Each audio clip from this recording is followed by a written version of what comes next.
Hey everyone, it's Howard Gearhauser alongside my dad, Dr. Richard Gearhauser. In today's video episode, we have a really interesting topic. We're going to talk about wearable devices like Fitbit. So these are used to track steps, heart rate, sleep patterns, you name it. They're very, very popular. But we want to dissect if they're actually good for you. This is a new technology. There are wireless frequencies and electromagnetic fields that come out of these wearable devices. So we want to touch on the pros and cons of wearing a Fitbit or a different wearable device. So Dad, can you give us a little bit more background on kind of the science behind these Fitbits?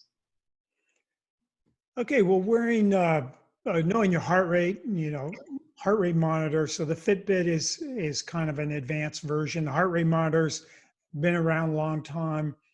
I've always been kind of ambivalent about the basic heart rate monitor. Having that information as a physician. Also, I have a master's degree in exercise physiology, so I've studied this inside and out.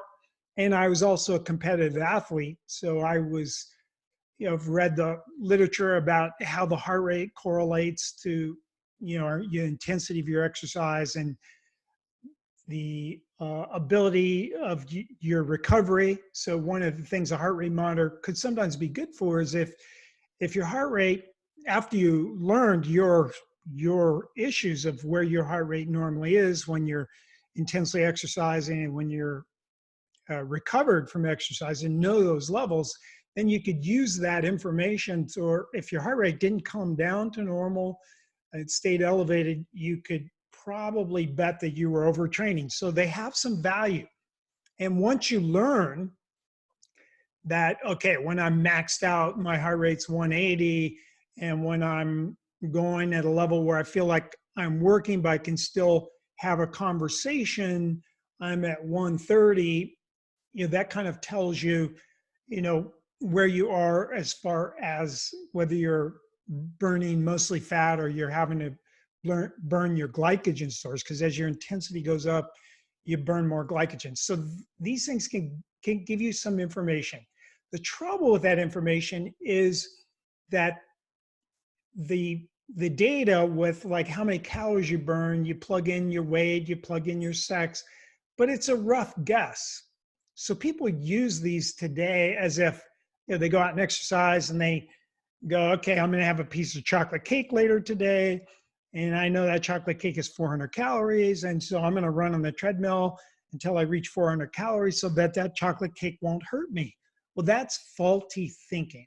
Now, for the first part is that when they did the studies to get the data of how many calories you're burning was usually college students, in their teens or 20s, and usually pretty fit because college students typically, play basketball and play games that later on adults stop doing. So they're just in general more fit in general.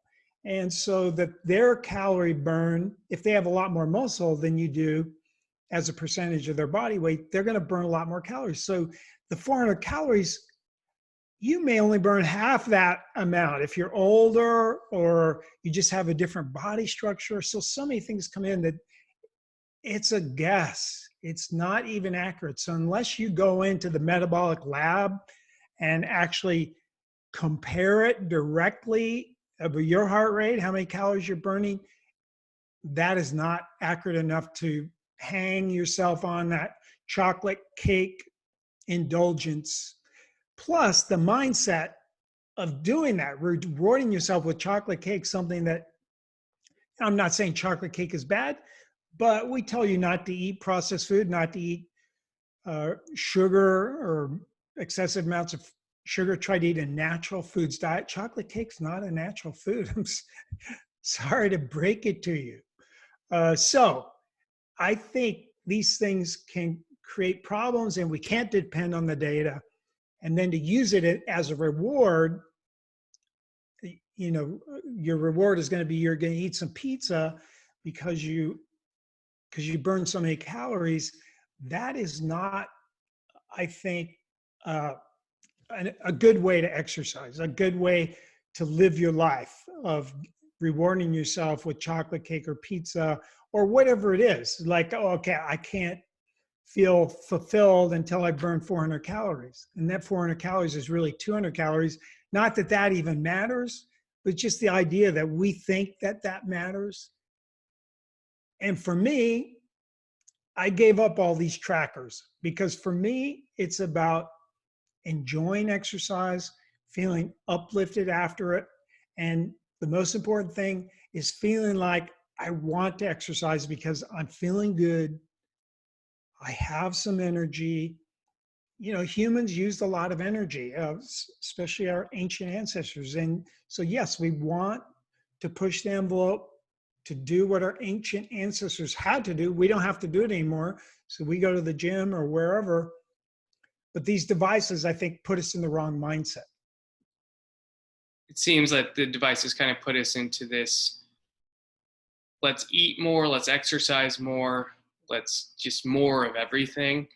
Whereas the other approach you could take is, well, maybe I'll practice something like intermittent fasting and cut down on my exercise and just try and feel good. Like you mentioned, exercise should be something that you do because you enjoy. You should go do it outside if you can, not in a gym, not something where it's like you're only exercising for vanity purposes. Like, I cannot have any fat on me, God forbid. Or like my dad mentioned, like you want to be able to treat yourself. You know, I think taking a more simple approach where it's like, I'm going to eat less, I'm going to walk more, and I'm going to laugh more. There's that Tibetan proverb that says something like that. That should be more of the focal point as opposed to tracking every single thing, especially when the basis for the tracking, as my dad mentioned, might not even be entirely accurate. You know, the caloric expenditure, you know, that works for some people, but certainly doesn't work for everyone. We have an obesity epidemic despite everyone counting their calories. So there's obviously some information missing here. Now, the wearable devices are normally in direct contact with your skin. They do have non-native electromagnetic fields and wireless frequencies. Is there any evidence showing that this could be potentially harmful? Yes, you know, so there's tons of evidence that the electromagnetic fields from radio waves, which are the wireless, so the Fitbit connects to your computer or to your cell phone through Bluetooth.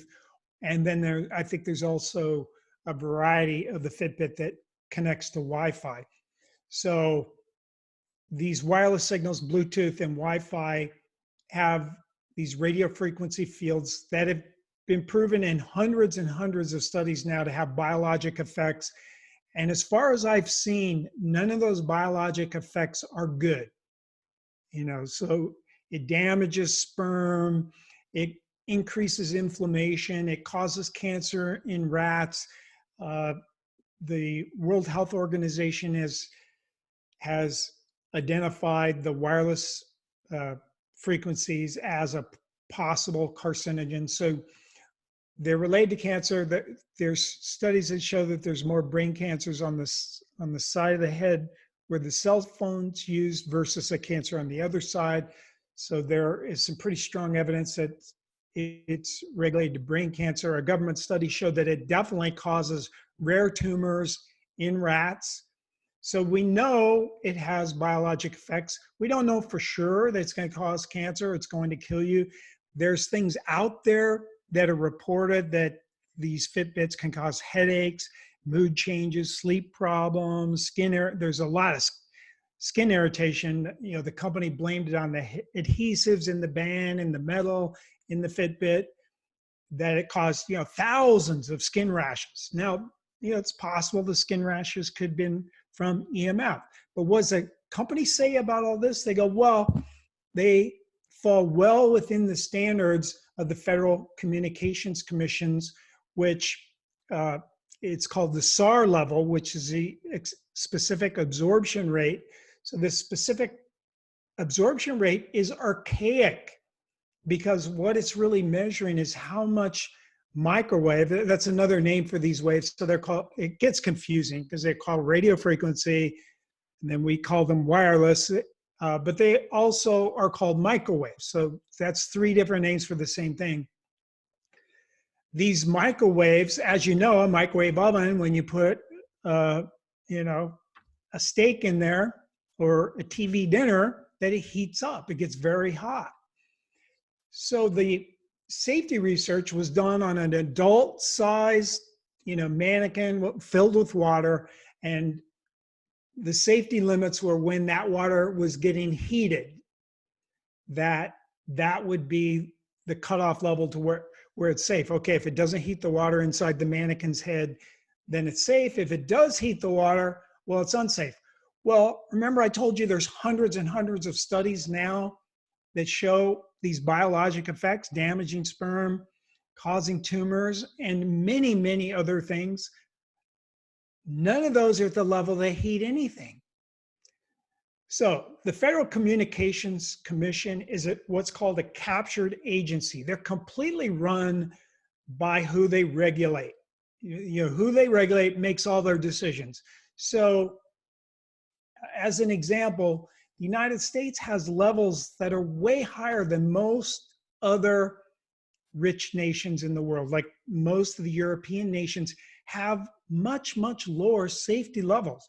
So Fitbit will tell you, oh, we're well within the safety levels, means absolutely nothing. Now, am I saying a Fitbit's going to kill you? Maybe, but I would worry more about your cell phone, more about mitigating the cell tower next to your house, the smart meter on the side panel on your house. I think these things are much higher exposures. So that would be the first place to invest my attention. But would I wear one of these Fitbits next to my skin 24/7, 365? Absolutely not. I think that's crazy to do that. Now, if you're competitive athlete or you're just curious, I want to know what my heart rate is at maximum exertion and minimum exertion and all that stuff, and I want to see if I'm recovering from my workouts, or I'm an athlete and I want to get right at that threshold of burning fat and burning carbs, and I want to stay there for an hour. I could see using it for a specific purpose. So if you have a specific, or you want to see, is my heart rate spiking in the middle of the night or something like that, to wear it for a couple of nights to check things out, I wouldn't be against that. But to keep it on all the time, I think is a risk. How big a risk it is, we don't know, because it is lower powered than a cell phone. Most of us keep our cell phones in our pockets. That's the low-hanging fruit is, watch your cell phone hygiene first before you worry about a Fitbit. But if you're just contemplating a Fitbit or you wear a Fitbit all the time, I would rethink that. Then I also think that puts you in a toxic, stressful mental thing if you're just looking at numbers and your exercise is all about the numbers. So there's a lot to consider with the Fitbit.